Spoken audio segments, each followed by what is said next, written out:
30 anos, o site Notícias Agrícolas é sinônimo de credibilidade e responsabilidade no jornalismo agro. Nossos jornalistas, fontes e especialistas convidados são comprometidos com a verdade, promovendo a pluralidade de opiniões e discussões saudáveis. Nossa missão é apoiar agricultores na tomada das melhores decisões na gestão de suas propriedades, negócios e investimentos. Com dados precisos e atualizados, estamos sempre ao lado do produtor rural. São quase 3 décadas de confiança e parceria com nossos milhares de seguidores. Essa credibilidade e excelência resultaram em reconhecimento. Em 2024, o Notícias Agrícolas esteve entre os finalistas na categoria Site do Prêmio Mais Admirados da Imprensa do Agronegócio pela 4ª vez.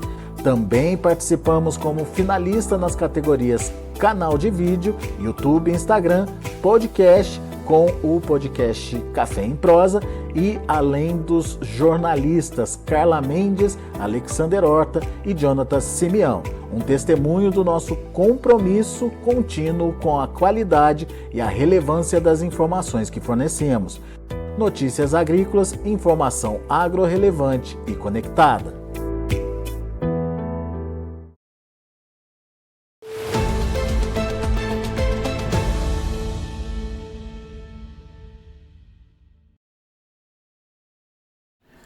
Olá, sejam todos muito bem-vindos a mais um boletim do Mercado do Boi. A gente tem nesse boletim informações importantes para trazer aqui para vocês. Afinal de contas, quem estava tendo aquela percepção de que a oferta de animais estava se reduzindo pode ter errado. A Laura Rezende, lá da Agrifato, compilou as informações aí de volume de abates e chegou à conclusão de que no mês de julho tivemos aí abates maiores do que comparado a períodos anteriores.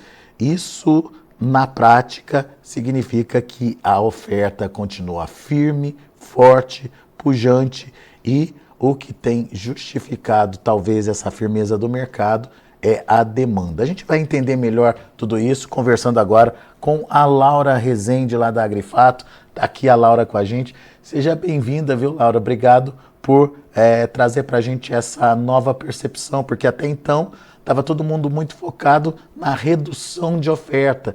Só que, pelo que você estava me contando, não foi bem assim a história. Conta melhor para a gente, explica melhor para a gente o que está acontecendo. Seja bem-vinda. Mais uma vez, obrigada pelo convite, é sempre um prazer estar aqui com vocês. Bom, e eu vou te contar que esses números, inclusive, me surpreenderam, tá? Eu também estava acreditando que a oferta de animais de julho tivesse sido menor aí. Isso porque, pelos os relatos que nós escutamos, né, do pessoal do mercado físico mesmo, vários clientes nossos aqui foram contactados pelos frigoríficos em busca de animais, inclusive antecipando os abates que tinham aí para os meses futuros, né, inclusive para agosto mesmo, buscando esses animais para serem abatidos em julho, né, as escalas reduziram um pouco. Então, tudo isso foi um conjunto de fatores que nos trouxe essa percepção de que a oferta de animais aparentemente estaria menor ali durante o mês de julho. Mas o CIF divulgou, né, o Serviço de Inspeção Federal divulgou aí os dados dos abates. E o que nós observamos, na verdade, foi o maior abate em um único mês da história da pecuária brasileira. Nós tivemos um avanço 10%, aí, de 10% em relação a junho desse ano, e se a gente compara em relação a julho do ano passado, esse avanço foi mais de 18%. Então, realmente, abates continuaram bastante volumosos. A safra, né, o que nós achamos que a safra já tinha passado, aí parece que não passou. A oferta continuou pujante aí, né, continuou crescente, inclusive, né? Então, o que nós levantamos a percepção por que essa percepção de uma oferta menor de animais estava acontecendo, né? Os frigoríficos indo mais atrás desses animais, por que as escalas estavam reduzindo, sendo que os números nos mostraram algo totalmente diferente. E na nossa percepção, isso se deve à viabilidade que hoje acontece, né, para a indústria, tanto para o mercado externo quanto para a exportação. Então, nós batemos recorde aí nas exportações também, foi o que, inclusive, nos salvou, né, no final do mês de julho, nós finalizamos aí com uma alta de mais de 3% na média do mês de julho em comparação à média do mês de agosto. Isso ocorreu principalmente pelas exportações que também foram recordes. Nós aumentamos aí as exportações em mais de 47% em relação a julho do ano passado, mais de 23% em relação a junho desse ano. Nós temos recordes aí também, foi o que nos salvou, então, né, diante de uma oferta tão volumosa. E aí, E essas margens muito interessantes para a indústria, tanto no quesito exportação quanto para o mercado doméstico, fizeram com que a indústria voltasse a trabalhar, a operar com um aproveitamento maior das plantas, né? Então, uma planta ali que opera numa capacidade de abate de 1.000 animais por dia, por exemplo, estava operando com 700 animais, com abate de 700 cabeças dia, agora, com essas margens interessantes, voltou a operar da sua forma completa, aproveitando totalmente o que essa planta ali teria, né, de abates diários. Então, na nossa percepção, é isso que provavelmente aconteceu e trouxe, né, essa sensação, essa falsa sensação para nós de que os abates estariam menores, de que a oferta de animais estaria menor no mercado. aliás, né, Laura, é uma oferta que quando a gente pega todo desde o início do ano até o mês de julho, que agora a gente já sabe que também teve essa evolução aí, a gente percebe que é uma oferta crescente, né? Com certeza, com certeza. Essa oferta ela vem em linha crescente em todos os meses. Basicamente, nós batemos recorde no volume de animais abatidos. Se nós pegamos aí, né, de janeiro a julho, nesses primeiros 7 meses do ano, foi a maior oferta de animais da história da pecuária, sendo que nós já viemos de um ano, que foi 2023, com um recorde de produção de carne. Não foi recorde de animais abatidos, esse recorde de animais abatidos até então estava ali para o ano de 2013, mas nós tivemos um recorde na oferta de carne, né? Porque nós aumentamos o peso médio das carcaças e tudo ali. Então, a oferta foi muito numerosa e esse ano nós aumentamos em 19% nesses primeiros 7 meses a oferta em relação ao ano passado. Então, o fato é, a oferta de animais está muito grande, a fase de baixa do ciclo pecuário, ela está latente, né? Está realmente acontecendo. E o que tem nos salvado é principalmente as exportações, já que quando a gente olha para o mercado doméstico, nós estamos com uma dificuldade ainda no escoamento de carne bovina devido a questões econômicas, né? A conjuntura econômica do Brasil, o cenário econômico do Brasil ainda está bastante complicado, a população ainda está com uma dificuldade em comprar carnes com um valor agregado um pouco maior, né? A gente vê esse escoamento dificultando, então, quando a carne bovina sobe um pouquinho para o consumidor final, essa carne ela trava, ela não consegue escoar para o mercado doméstico. Então é algo que nos preocupa, né? Visto que o mercado doméstico é o nosso principal consumidor, nosso principal cliente, né? Se o Brasil tem clientes, né? O mais importante é o mercado doméstico. Cerca de 70% do que nós produzimos ainda vai para o mercado doméstico, apesar das exportações terem ganhado relevância aí, né, nos últimos anos, mas o nosso principal cliente ainda é o mercado doméstico. E a gente vê um cenário do nosso principal cliente ainda, né, com uma dificuldade em aumentar o poder de compra do brasileiro. Então, a gente não consegue repassar preços mais altos para o mercado doméstico. E para exportação, isso também está com uma dificuldade. Sim, a gente ainda está exportando com preços mais baixos, mas é um cliente que está conseguindo absorver mais. Ele não está querendo pagar tão alto, mas volume ele está assim, demandando. Então, isso já é um cenário muito positivo e que eu acredito que deve permanecer para o segundo semestre como um todo.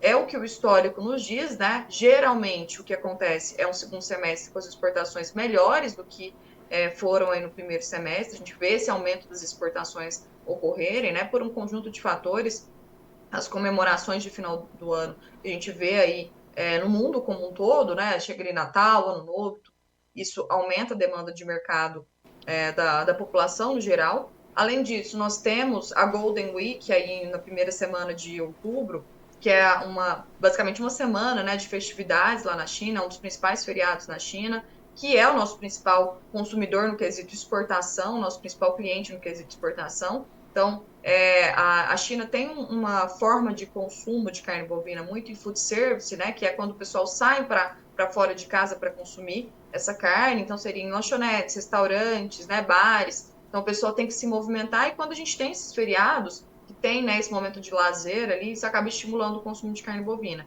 tanto que as exportações estão indo muito bem, provavelmente também para conseguir suprir esse feriado aí da China.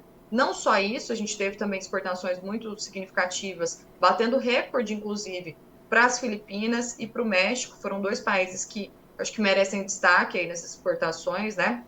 O que motivou essa questão das Filipinas foi principalmente a PSA, peste suína africana, né, que o país está passando ali, cometendo o rebanho suíno do país, então eles estão demandando mais carne bovina, proteínas de geral, mas esse reflexo veio aqui para nós na carne bovina, né? E o México, muito resquício, né? Muito um reflexo do que está acontecendo no cenário norte-americano, né? Eles estão na fase contrária do ciclo pecuário à nossa, então enquanto aqui a gente está com um recorde de produção de carne, né? Lá eles estão com uma diminuição na produção de carne. Então, o México está importando mais carne do Brasil, é o que a gente chama de triangulação, né?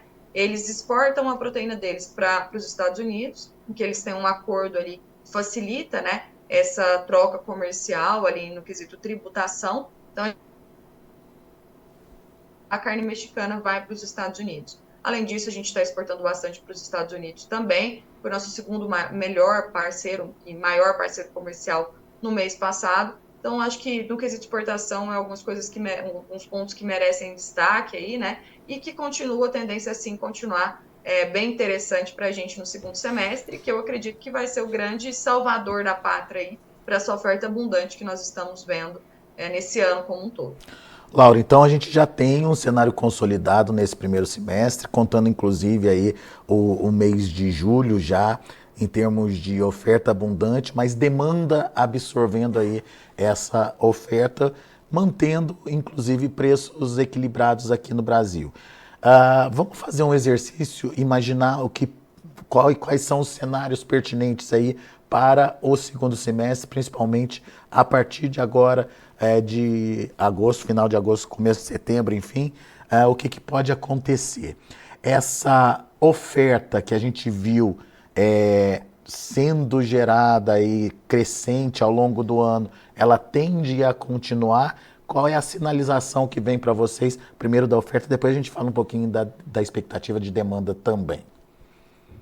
Eu acredito que sim, Alex, principalmente ali da virada de junho para julho, nós tivemos um incentivo muito interessante para a alocação de animais em confinamento, né? A gente começa ali a preparação em junho, julho, né, do segundo giro, né? A entrada dos animais para o segundo giro, que vão dar saída agora nesse segundo semestre, e nós vimos a lotação dos confinamentos, né, a aumentar. Então, os confinamentos, eles realmente estavam com uma lotação até então um pouco mais baixas, aquém do que era esperado, e agora a gente já vê um cenário bem diferente. Então, se a gente olha o que a gente entrou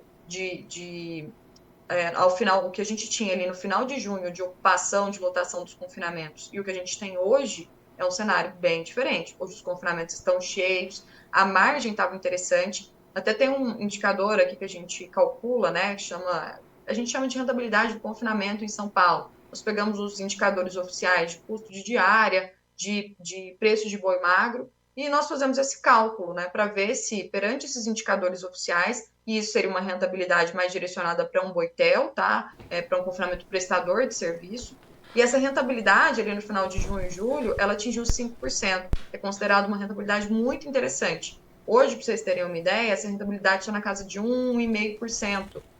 Então, já reduziu um pouco, né? Porque o boi magro subiu, custos nutricionais também subiram um pouco. Então, teve esse movimento aí do cenário pecuário e agrícola como um todo que influenciou nessa rentabilidade. Mas lá no final de junho e julho, a gente estava com essa margem muito interessante, o que motivou justamente essa lotação aí dos confinamentos.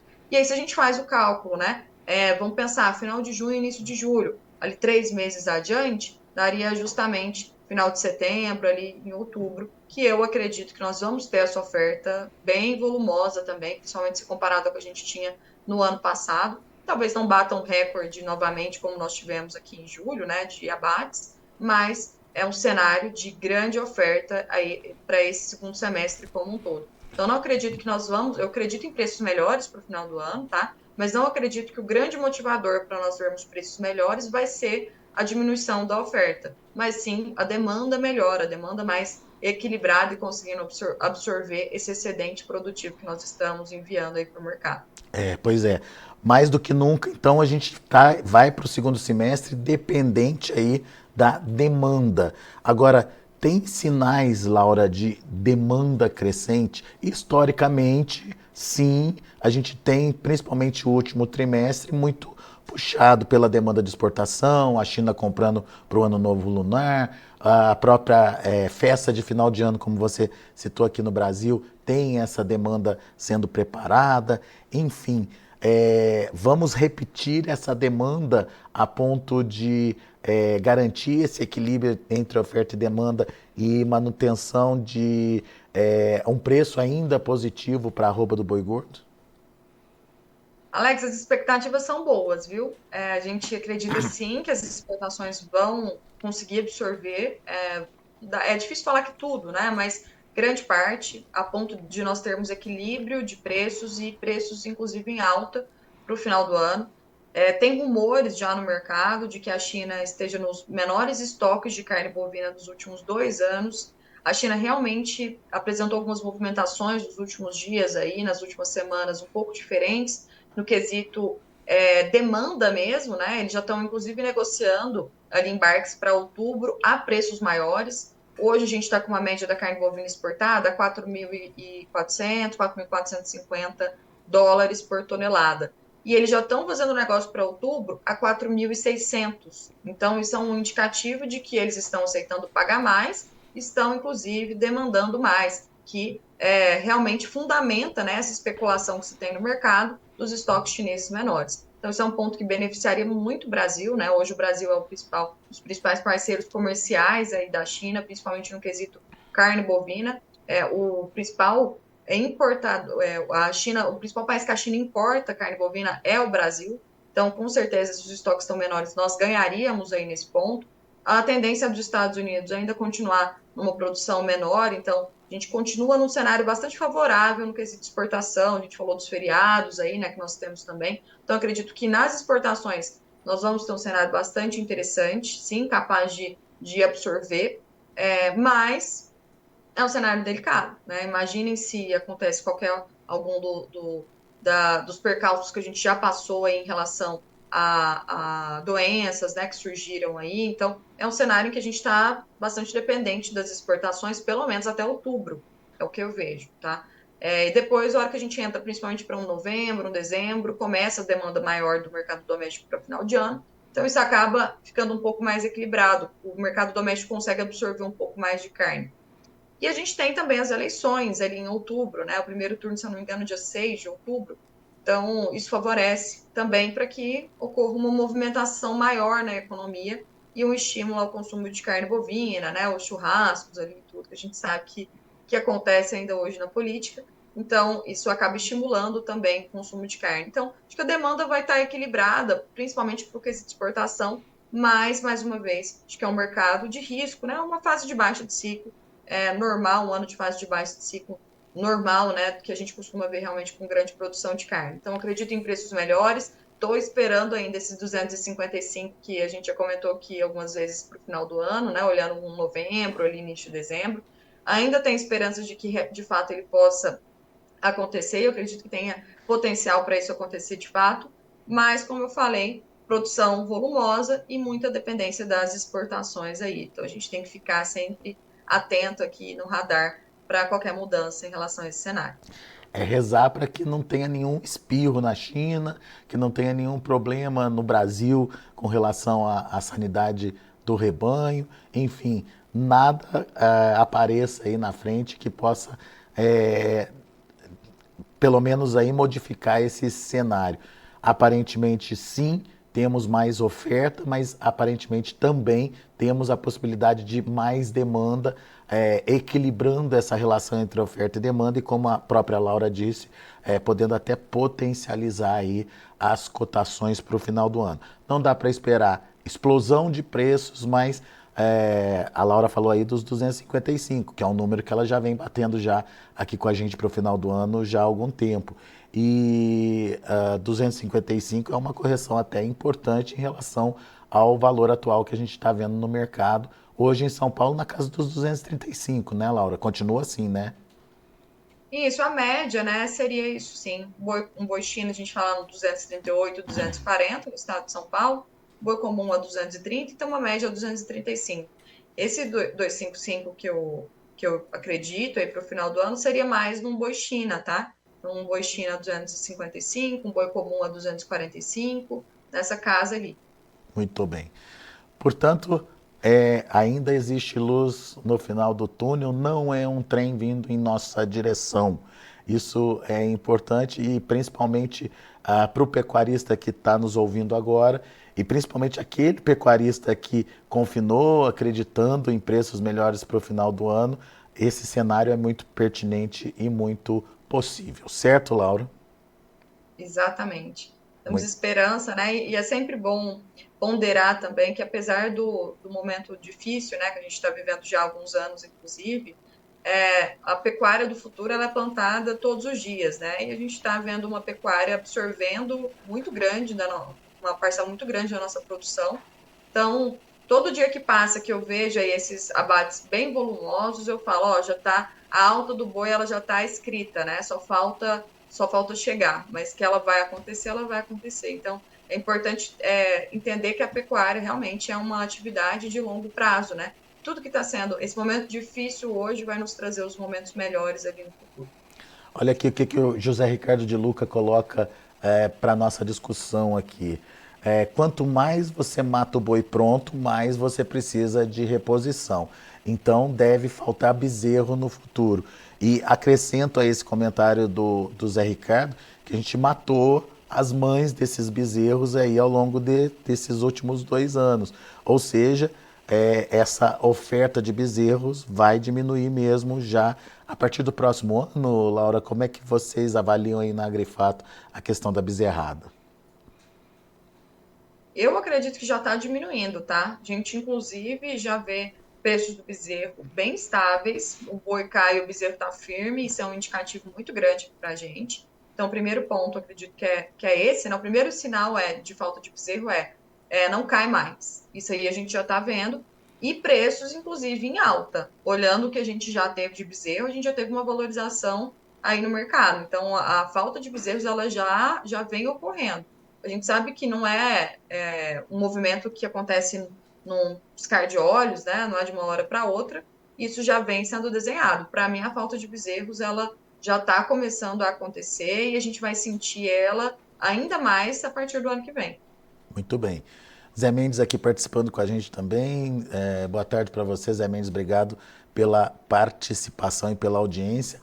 Lembrando, você que está nos acompanhando pelo chat do YouTube, não se esqueça de fazer a sua inscrição no canal, não se esqueça de deixar seu like, seu joinha aí pra gente e, claro, acione o sininho ali para ser lembrado sempre que a gente estiver ao vivo aqui com os nossos especialistas comentando sobre os mercados. Tire sua dúvida, participe, não deixe aí de participar não.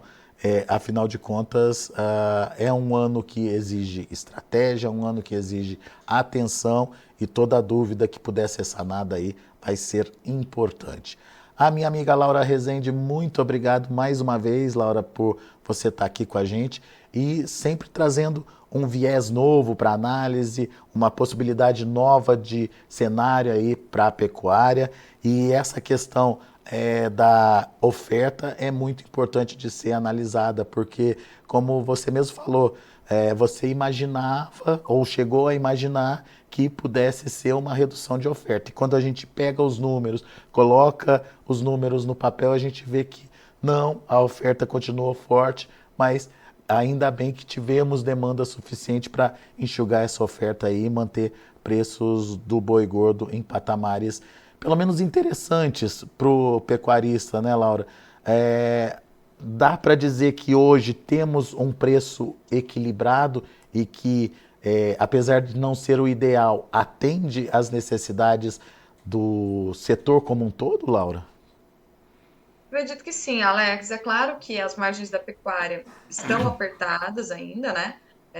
Longe do que os pecuaristas gostariam, né? Mas hoje a gente já vê margens mais interessantes. Hoje a conta fecha um pouco mais, inclusive para manejos mais intensivos, né?